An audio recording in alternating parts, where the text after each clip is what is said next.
안녕하세요. 저는 아들 결혼 준비하느라 바쁜 생활을 보내고 있는 40대 중후반의 여자입니다. 죽으라는 법은 없는지 한없이 가난하던 저희에게도 이런 축복이 오게 되네요. 여러분께 꼭 제 이야기를 소개하고 싶어서 이렇게 글을 쓰네요. 그동안 정말 어렵게 살았는데 드디어 그 세월을 보상받는 기분이 들어요. 제가 이 나이가 되도록 살다 보니 우리나라는 돈 없으면 살 수 없는 나라라는 걸 알게 됐어요.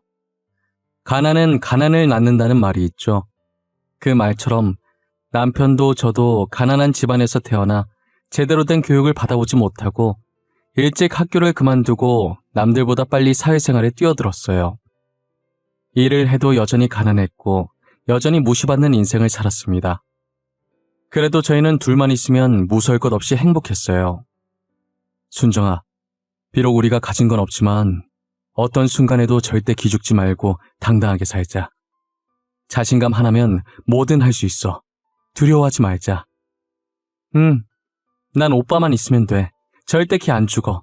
악착같이 돈 모아서 보란듯이 살 거야. 가난해도 잘 살 수 있다는 걸 보여줄 거야. 저희는 자신감이 무기라며 어떤 순간에도 자신감을 잃지 않으려고 노력했어요. 늘 긍정적인 남편과 제가 처음 만난 곳은 어느 의류 공장이었어요. 그땐 둘 다 학교를 때려치고 일을 한 거라 미성년자였어요.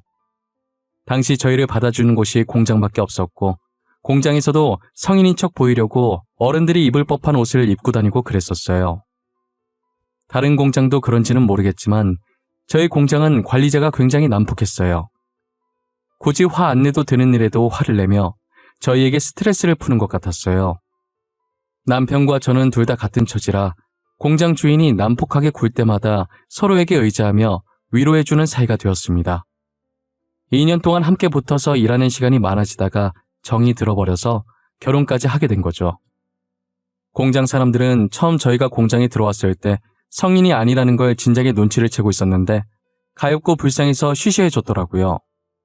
당연히 윗사람들도 알았지만 당장 공장에 일할 사람이 없으니 모르는 척 눈 감아주고 저희를 뽑은 것이었어요.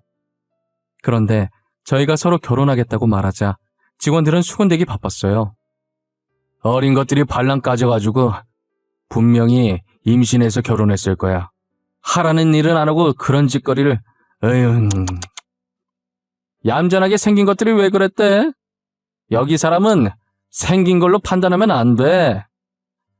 얌전한 고양이가 부뚜막에 먼저 올라간다는 말도 몰라. 안 그렇게 생긴 애들이 할 건 다 하고 다닌다니까. 말세야 말세. 어느 순간부터 공장에선 저희에 대한 안 좋은 소문이 돌고 있더라고요. 헛소문이 늘 그렇듯 사실도 아닌 이야기들이 눈덩이처럼 부풀려져서 걷잡을 수가 없었어요. 어차피 사실이 아니니 저희가 무시하면 괜찮을 줄 알았어요. 괜히 저희가 아니라고 부정해봤자 저희 말에도 사리부터 전달될 거고 그러면 이를 더 키우는 꼴만 될 것 같아서 어떠한 말도 하지 않고 가만히 일만 했어요. 하지만 소문은 잠잠해질 기미가 보이지 않았습니다. 그들은 저희가 가만히 있으면 언제까지 가만히 있나 볼 심산인지 계속해서 거짓 뉴스들을 퍼나르기 시작했어요. 결국에 그들의 시선을 견디지 못해 오랫동안 몸을 담궜던 공장을 나와야 했죠. 무작정 나오긴 했지만 그래도 저희는 그동안 공장에 일하면서 모아둔 돈이 있었기에 당분간 먹고 살기엔 아무런 지장이 없었어요. 그렇다고 저희가 가만히 있는 사람이 아니니 얼른 일자리를 구해서 나갔어요. 여보, 나 건별로 주는 아르바이트긴 하지만 피자 가게에서 배달일 하기로 했어. 진짜야? 정말 잘됐다. 나도 방금 식당에서 연락 왔는데 내일부터 출근하래. 공장에서 일할 때보단 벌이가 적지만 그래도 열심히 하자. 이 돈도 못 벌어서 굶는 사람들 있는데 감사하다 생각하고 해야지. 그래야지. 당신 오토바이 탈 때는 항상 조심하고, 알겠지? 알겠네요. 걱정하지 마. 조심, 또 조심할게. 저희는 다행히 아르바이트를 금방 구했고 저는 식당 일을 했고 남편은 배달 일을 시작했어요. 1년 정도 일했을 때 제가 임신을 하게 된 거예요. 남편은 임신했다는 말에 저보고 쉬라고 했지만 제가 쉬면 생활비가 확 줄어서 만삭 때까지 일하겠다고 고집을 부렸어요. 제 고집을 꺾을 수 없었던 남편은 할 수 없이 그렇게 하라고 하더라고요. 그래도 식당 사장님이 되게 좋으신 분이라 만삭인 몸으로 일해도 힘들지 않았어요. 출산 코앞에 두고 몸조리 할 때까지만 일을 쉬겠다고 하기엔 염치가 없어서 아예 그만두려고 하니 사장님은 출산하고 오라고 제 자리는 비워두시겠다고 하시더라고요. 저는 사장님의 배려로 잠시 일을 쉬고 아들을 낳았어요. 이제 2사람이 아닌 3사람이 되어 아들에게도 들어갈 돈이 있기에 몸조리 끝나자마자 더 열심히 일을 했어요. 아들이 어느 정도 커서 말도 쫑알쫑알 잘할 때쯤 오토바이 사고 뉴스가 많이 보이더라고요. 그런 뉴스를 볼 때면 자연스럽게 오토바이 타고 일하는 남편이 떠올랐고 항상 걱정됐어요. 제가 걱정할 때마다 남편은 괜찮다고 저를 안심시켰어요. 10년 뒤에도 변함없이 남편을 걱정했고 남편은 제게 웃어 보였죠. 당신 알지? 늘 오토바이 조심? 매일 들어서 귀에 닦지 않겠어. 항상 조심해서 타고 있으니까 걱정하지 마. 나 배달 무사고 10년 차야. 왜 이래? 당신도 무거운 거 들다가 허리 다치지 말고 조심해. 나야 뭐 힘든 일 사장님이 다 하셔서 괜찮아. 여튼 오토바이 항상 조심해. 알겠지? 알겠네요. 갔다 올게. 당신도 잘 갔다 오고. 저는 그게 남편의 마지막 출근일 줄은 꿈에도 몰랐어요. 만약 남편의 마지막 출근일 줄 알았다면 가지 말라고 말렸을 거예요. 그날 출근하는 남편을 보내고 저도 식당으로 출근을 했어요. 손님이 가고 난 자리를 닦으면서 빗소리가 들리길래 창밖을 바라봤어요. 그날따라 비가 억수같이 쏟아졌고 오토바이 타고 다닐 남편이 생각나더라고요. 조금 불안했지만 조심한다는 남편의 말을 믿고 힘내서 일했습니다. 설마 사고가 날까 싶었던 거죠. 그러다 시간을 봤는데 저녁 6시더라고요. 저는 아직도 그날의 기억이 어제 일처럼 선명하게 기억나요. 당시 남편은 휴대전화가 있었는데 저는 휴대전화를 들고 있지 않았어요. 항상 필요한 게 있으면 남편은 저희 가게로 전화를 했었어요. 그날 손님이 많아서 제가 음식을 나르느라 가게에 온 전화를 사장님께서 받으셨어요. 전화를 받던 사장님은 사색이 되더니 급히 저를 찾더라고요. 제가 반찬을 놓다가 쳐다보니 다급하게 손짓을 하시는 거예요. 영문도 모르고 사장님 쪽으로 다가갔더니 사장님이 들고 있던 수화기를 제게 내미셨어요. 빨리 전화를 받아봐야 할 것 같다면서요. 사장님 표정을 보니 불안한 마음이 덮쳐왔습니다. 김순정 씨 맞으신가요? 여기 땡땡병원인데요. 지금 남편분께서 오토바이 사고 나서 많이 다치셨어요. 보호자분이 빨리 와주셔서 수술 동의서를 좀 써주셔야 해요. 10년 동안 무사고라고 자신만만해하던 남편의 얼굴이 떠오르면서 평생 함께할 내 남편이 죽을까봐 너무 무서웠습니다. 사장님도 가게 걱정하지 말고 가보라면서 덜덜 떨고 있는 제 손에 택시비를 고이 쥐어주셨죠. 저는 믿기지가 않아서 멍한 상태로 택시를 탔고 기사님께 병원에 빨리 가달라는 말만 반복했어요.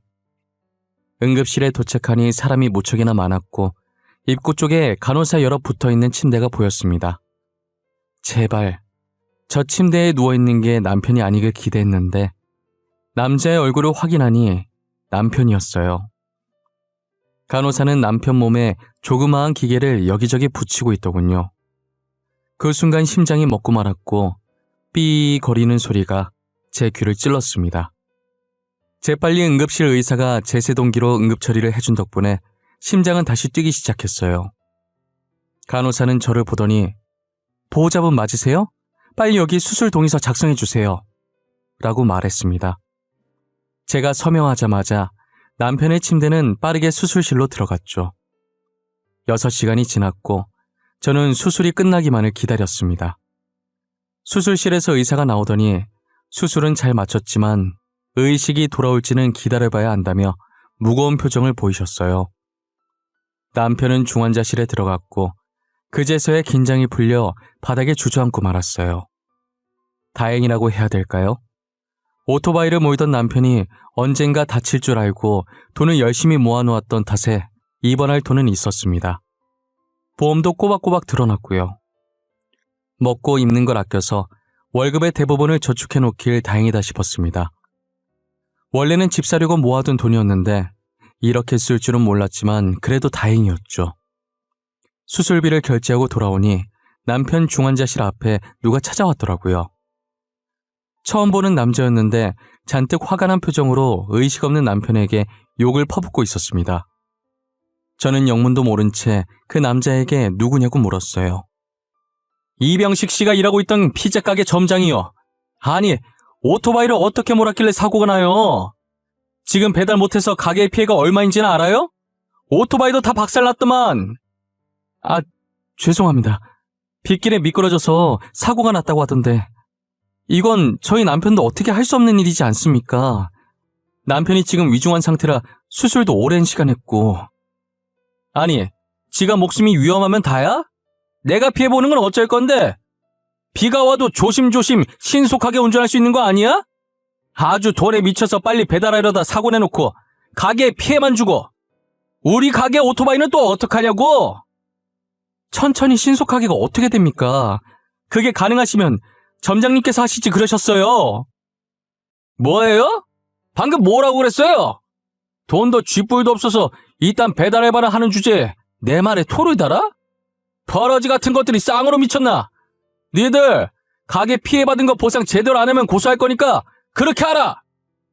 점장이라는 사람은 남편 안부는 안중에도 없고 가게 걱정부터 하더라고요. 사람이 다쳐서 중환자실에 누워있는데 어떻게 저럴 수 있을까요? 점장이 하는 말에 너무 화가 나서 한번 맞받아쳤더니 그 뒤로는 저를 죽일 듯이 몰아세우더라고요. 돈 없는 게 죄라고 저는 더 이상 아무 말도 할 수 없었고 죄인처럼 고개를 숙인 채로 구급대원에게 건네받은 남편의 휴대전화만 매만지고 있었어요. 제가 아무 말도 못하자 기세등등해져서는 삿대질하면서 소리 지르고 난리도 아니더라고요. 당신 남편 때문에 배달 주문한 사람이 1시간 넘게 기다렸는데 안 왔다면서 다시는 여기 안 시킨다고 화를 냅디다. 우리 가게 이미지 나빠진 건 어떻게 책임질 겁니까? 그쪽이 배상 똑바로 해줄 때까지 여기서 한 발자국도 안 나갈 거니까 그렇게 알아요. 저는 일단 병원에 민폐 주기 싫어서 음식값과 오토바이 수리비를 배상하고 점장을 돌려보냈어요. 점장이 간 뒤로 조용해진 복도에 혼자 남겨지니 한숨밖에 안 나오더라고요. 지금 제 신세가 너무나도 처량했고 그동안 저런 점장 밑에서 일했을 남편이 딱했어요. 저는 누워있는 남편의 손을 한번 잡아본 뒤 중환자실을 다시 나왔어요. 그리고 복도에 있는 의자에 앉아 남편의 휴대전화를 열어서 확인해봤어요. 사진첩에 들어가 보니 자신 사진은 하나도 없었고 저와 아들 사진만 가득하더라고요. 눈물이 나려는 걸 꾹 참으며 사진들을 보고 있었어요. 그렇게 사진을 계속 넘겨보다 영상 하나가 나오는 거예요. 재생 버튼을 눌러봤더니 남편에게 윽박지르는 점장의 목소리였습니다. 방금 배상하라고 난동 부리던 그 남자의 얼굴도 보였죠. 남편은 그동안 자신이 당했던 수모들을 전부 녹화하고 있었어요. 영상을 옆으로 넘기니 한두 개가 아니었어요. 늘 웃음을 잃지 않았던 남편인지라 이런 수모를 당하고 있었을 줄은 몰랐어요. 여보, 내가 당신 대신 꼭 복수해줄게. 그 인간 밖에 못 돌아다니게 만들어줄게. 영상을 본 순간부터 눈물이 멈추지 않았고 물수건을 들고 와 남편 몸을 닦아주면서 언젠간 그 점장한테 복수를 하리라 마음먹었어요. 저는 언제까지나 이렇게 가만히 손 놓고 모아둔 돈을 계속 쓸 수가 없어서 다시 식당 일을 했어요. 왜 벌써 나왔어? 며칠 더 쉬어도 되는데. 아니에요. 제가 어디 쉴 형편인가요? 이제 남편도 저렇게 됐는데 저라도 일을 해야죠. 그래야 병원비 내고 아들도 키우고 하죠. 사장님은 왜 벌써 왔냐고 더 쉬어도 된다고 하셨지만 저는 쉴 형편이 아니었어요. 그래도 사장님이 여자분이라 저를 이해해 주시고 잘 챙겨주셔서 힘들지 않았어요. 가끔 부업으로 인형 눈 붙이기도 하고 예전처럼 돈 되는 일이라면 다 했던 것 같아요.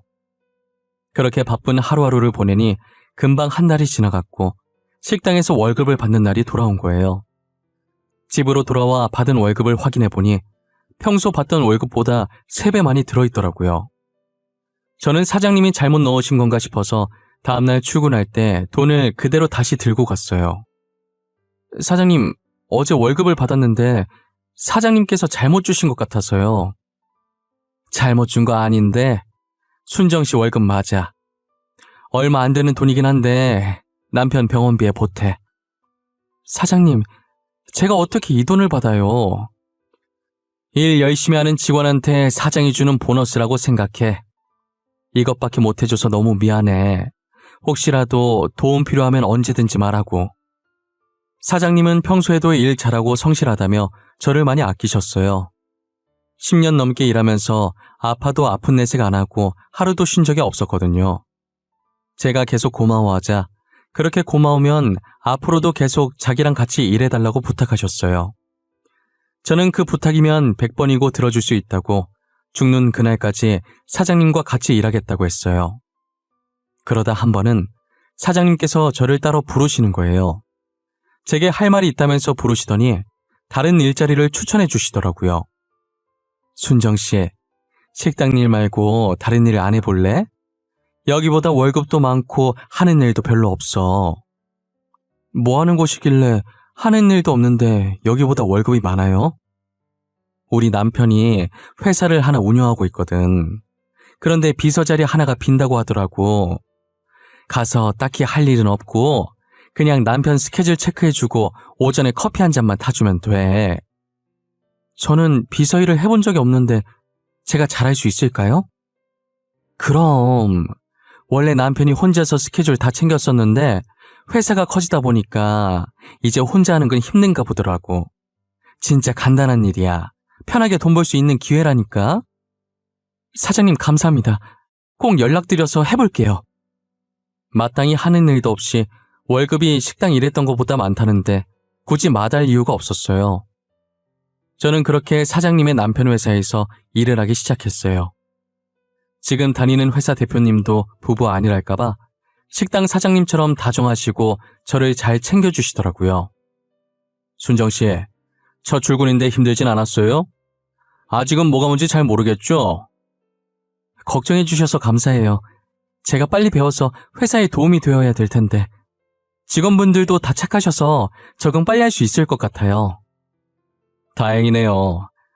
안 그래도 저희 집사람이 순정씨 걱정 많이 하더라고요.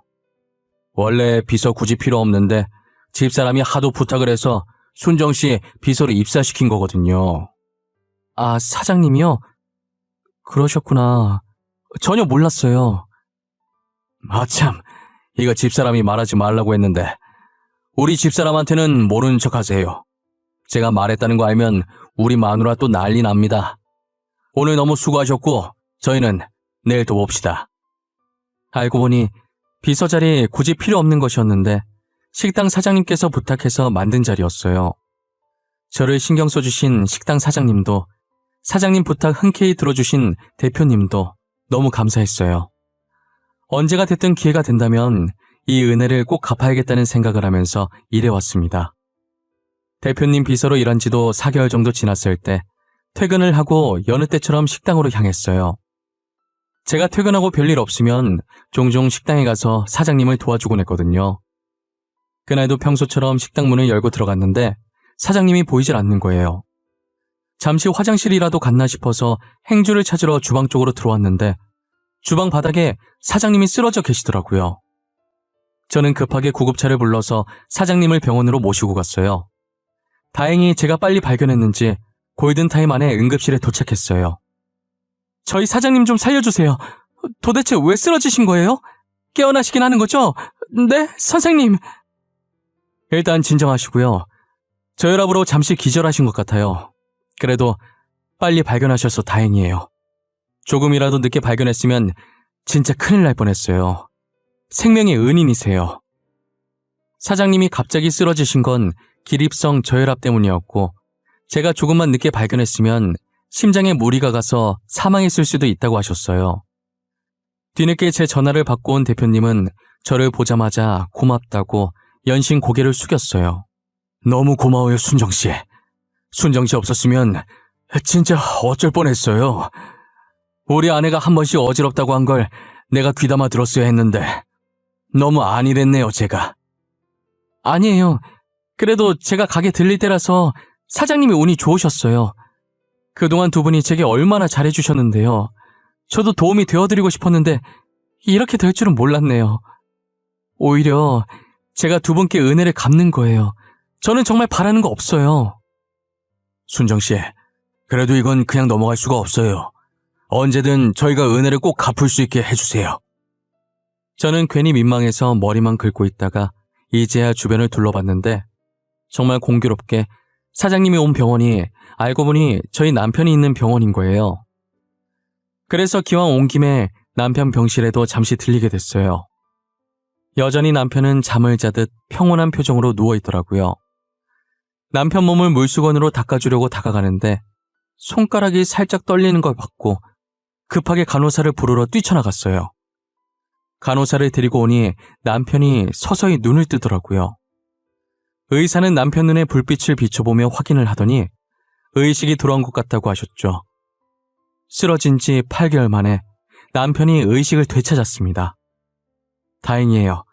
의식이 돌아왔고 수치도 모두 정상입니다. 다만 오래 누워있어서 욕창이랑 몸이 조금 굳어 있으실 거예요. 이건 재활치료하면 금방 괜찮아지니 크게 걱정하지 않으셔도 되고요. 재활치료는 얼마나 걸릴까요? 제가 이 정도 걸린다고 확답을 드릴 수는 없지만 오래 걸리진 않을 거예요. 얼마 지나지 않으면 예전처럼 일상생활도 가능하실 거고요. 감사합니다. 정말 감사합니다. 비록 남편이 바로 일어나서 일상생활을 할 수는 없었지만 살아있는 것만으로도 너무 감사했어요. 저는 일을 다니면서 남편 병간호를 했고 남편도 재활치료를 열심히 받았어요. 남편이랑 같이 있으면서 그동안 못다한 이야기를 했어요. 나 당신이 이대로 떠날까봐 얼마나 걱정했는지 알아? 미안해. 나도 조심한다고 했는데 비가 너무 많이 와서 오토바이 바퀴가 미끌리고 말았어. 그래도 이렇게 깨어나줘서 고마워. 그리고 당신 점장이라는 사람 진짜 못됐더라. 당신 아파서 누워있는데 찾아와서 음식값이랑 오토바이 배상하라더라. 나는 기대도 안 했어. 원래도 그런 사람이라. 나 진짜 돈 열심히 벌 거야. 돈 벌어서 내가 그 점장놈 당신 대신 복수해 줄 거야. 나는 계속 당신 고생만 시키네. 진짜 너무 미안해. 남편은 고생만 시켜서 미안하다면서 눈물을 보였어요. 그런 남편의 등을 토닥거리며 괜찮다고 다시 일어날 생각만 하라고 다독였어요. 이제 남편도 깨어났겠다. 복수의 칼날만 갈며 전보다 더 열심히 일을 했어요. 하루라도 빨리 그 피자 가게 점장한테 복수해주고 싶었거든요. 제가 눈에 도끼를 품고 일을 하니 사장님이 궁금했었나 봐요. 한 번은 제게 왜 이렇게까지 돈을 벌려고 하냐고 물어보시더라고요. 순정 씨 이제 남편도 깨어났는데 왜 이렇게까지 돈을 벌려고 하는 거야? 복수해줄 사람이 있어요. 저 돈 많이 벌어서 짓밟아줘야 할 사람이 있어요. 무슨 일이 있었길래 착해 빠진 순정 씨가 이렇게 바짝 약이 올라 있을까? 사실 저희 남편 사고 났을 때 남편이 일하던 피자 가게 점장이 찾아왔었거든요. 그런데 남편 안부 묻기는커녕 가게 손해 입었다고 피자 값이랑 오토바이 값 배상하라고 하더라고요. 뭐? 무슨 그런 몰상식한 사람이 다 있어. 하도 땡깡 부리길래 배상해줬죠. 그런데 생각하면 할수록 너무 괘씸한 거예요. 얼마나 직원들을 못살게 굴었던지 남편 휴대전화에도 증거 영상들이 많더라고요. 저는 사장님께 그동안 남편이 점장에게 당했던 수모를 말하면서 남편 휴대전화에 있던 영상들을 보여줬어요. 괘씸해서 참을 수가 없어요. 돈 왕창 벌어서 복수해주고 싶어요. 그런 일이 있었는데 왜 나한테 말을 안 했어? 진작에 말을 하지. 내가 도와줄게. 순정 씨는 아무것도 할 것 없고 이 영상만 나한테 보내주기만 해. 당시엔 사장님께서 무슨 뜻으로 말한 건지 몰랐다가 며칠 뒤에 그 말의 뜻을 알게 되었습니다. 사장님은 SNS에 땡땡 지점 피자 가게의 갑질이라며 남편이 모아뒀던 영상을 전부 올려버리셨어요. 저는 가난해서 휴대전화조차 없었고 그러니 당연하게 SNS 자체를 할 줄 몰랐죠. 하지만 사장님은 저와 달리 컴퓨터도 정말 능숙하게 잘하셔서 금세 영상을 편집해서 올려주셨어요. SNS 하나만 가지고도 그 점장이 갑질한 것을 많은 사람들이 볼 수 있도록 했더라고요. 영상은 순식간에 여러 커뮤니티에 퍼지게 되었고 해당 지점 고객센터에 문의가 빗발하면서 결국 그 지점은 폐업을 하게 되었어요. 하지만 그 피자 가게는 전국 각지에 전부 있는 체인점이라서 그 사람은 일개 점장에 불과했기 때문에 죄 없는 다른 지점까지 피해를 입게 된 거예요. 피자 본점에서는 저희의 폭로로 인해 매출에 상당한 영향을 미쳤고 이에 대해 저희를 상대로 억대 소송을 제기했어요. 대표님은 억대 소송을 당했다는 걸 알고 본인 회사에 소속된 변호사를 제게 소개해 주셨어요. 순정씨, 피자 본점에서 억대 소송 걸었다면서요? 진짜 웃기네. 방귀 낀 놈이 성낸 나더니 자기가 직원 관리 못 해놓고 누구한테 덮어 씌우려고. 제가 주변에 물어보니까 소송은 돈 많은 사람들이 무조건 이긴다고 하더라고요. 변호사 선임비도 어마무시하게 들 텐데 걱정이에요. 그런 걱정은 하지 마세요. 저희 회사에 소속된 변호사가 있으니까요. 저희 직원 위험에 처했는데 저희가 나서줘야 하지 않겠어요? 그렇게 변호사와 함께 그 지점의 갑질을 증거로 상소했고 상소심에서 잘못이 없다는 것을 인정받아 억대 소송은 다행히 기각되었어요. 저는 억대 소송이 일단락되고 더 이상 그 피자 가게와 엮이고 싶지 않아 아예 신경을 끄고 있었어요. 나중에 사장님께 들은 얘기인데 다른 지점의 피자점까지 갑질이 터지면서 해당 피자 매장에 사람들이 불매운동을 하기 시작해 가게가 망했다고 하더라고요. 본사고 지점들이고 애초에 그런 사람들만 뭉쳐있다가 망했다는 생각에 통쾌했어요. 지나가다가 우연이라도 그 피자점 사람들이랑은 마주치고 싶지 않았어요. 저 일도 벌써 2년 전 이야기고 지금은 아무것도 신경 쓰지 않고 아들만 잘 키우자는 생각으로 살고 있어요.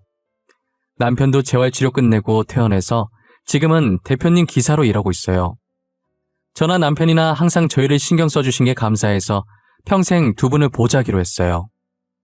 이제 저희 아들이 곧 고등학생이 되는데 사장님 부부도 고등학생 외동딸이 있더라고요. 저희 아들보다 1살 많았는데 사장님 부부는 저희 아들을 사윗감으로 미리 점 찍어 두셨었나 봐요. 둘이 결혼했으면 좋겠다고 아들을 소개해달라고 하시더라고요. 순정씨, 우리 딸 알지? 전에 봤지 않나? 순정씨 아들도 우리 딸 봤을 텐데 전에 둘이 같은 날에 우리 식당으로 하교한 날 있잖아. 아, 네네.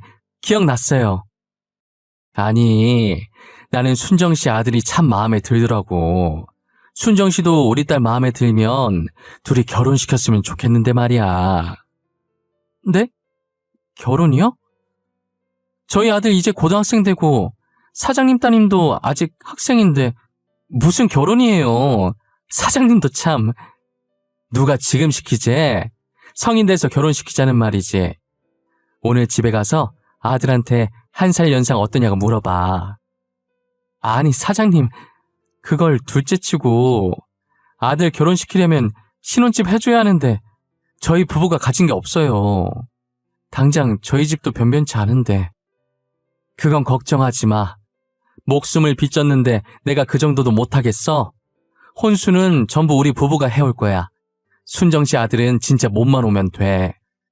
사장님은 저희 아들이 마음에 드셨는지 몸만 오면 된다고 저를 꼬드기시더라고요. 저는 사돈이 사장님 부부라면 두말할 것도 없이 좋았지만 아들 의견이 제일 중요했어요.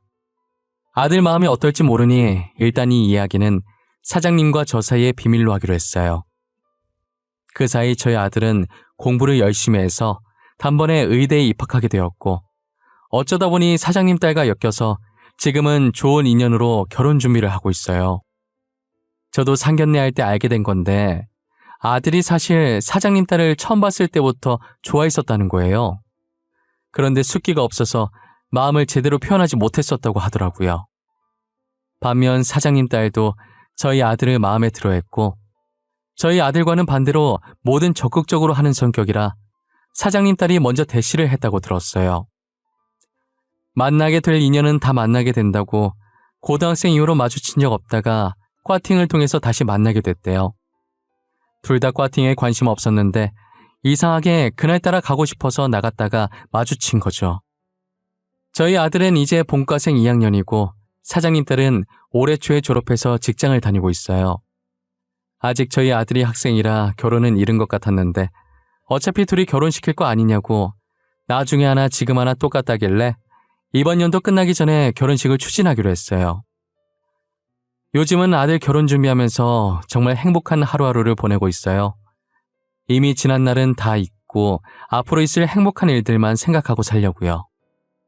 과거에 계속 살아봤자 스트레스 받기밖에 더 하겠어요. 부디 저희 아들만큼은 저희 같은 일 겪지 않고 행복하게 살았으면 좋겠네요.